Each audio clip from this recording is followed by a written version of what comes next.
Now you will listen the special update in English.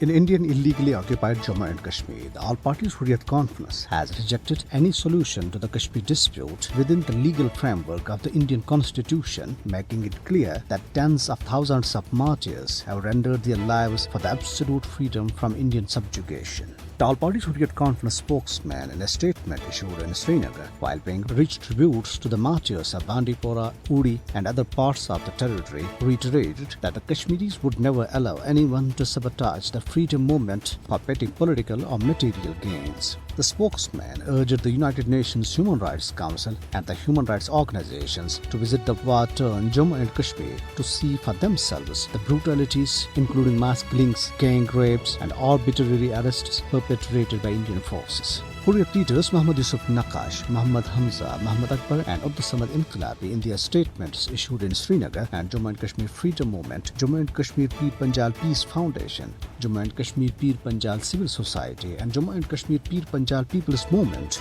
during a meeting of unit organizations in Islamabad today thanked Prime Minister Imran Khan, Turkish President Tayyip Erdogan, Foreign Minister Shah Mahmood Qureshi and Pakistan's blind envoy to United Nations Saima Salim for highlighting the Kashmir dispute and the atrocities perpetrated on Kashmiris by Indian occupation forces to the world in a very effective manner. PDP President Mehbooba Mufti today, in a letter to the two top journalist bodies in India, Press Council of India and Editors Guild of India, demanded that a fact-finding team be sent to probe intimidation, snooping and unwarranted harassment of journalists in Kashmir.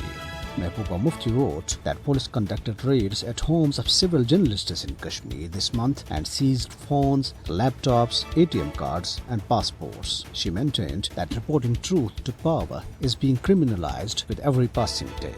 Meanwhile, a head constable of Indian Border Security Force was found dead under mysterious circumstances at the training center in Udhampur area of Jammu region.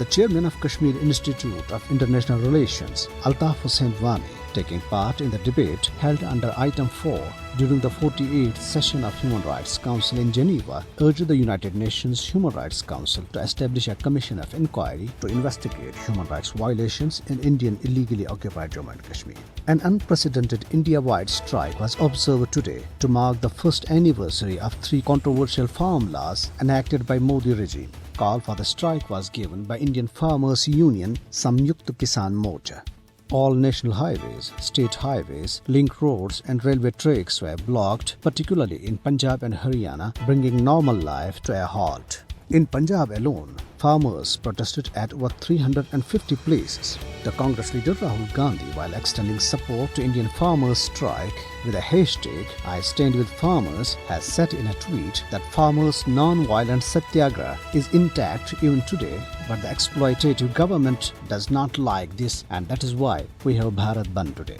On the other hand, female personnel in Indian armed forces have been reduced to the position of mere sex objects where they are recurrently raped by their officers and colleagues. In one of such latest incident, an officer of Indian Air Force was arrested for raping his colleague at the Air Force facility in Coimbatore, Tamil Nadu.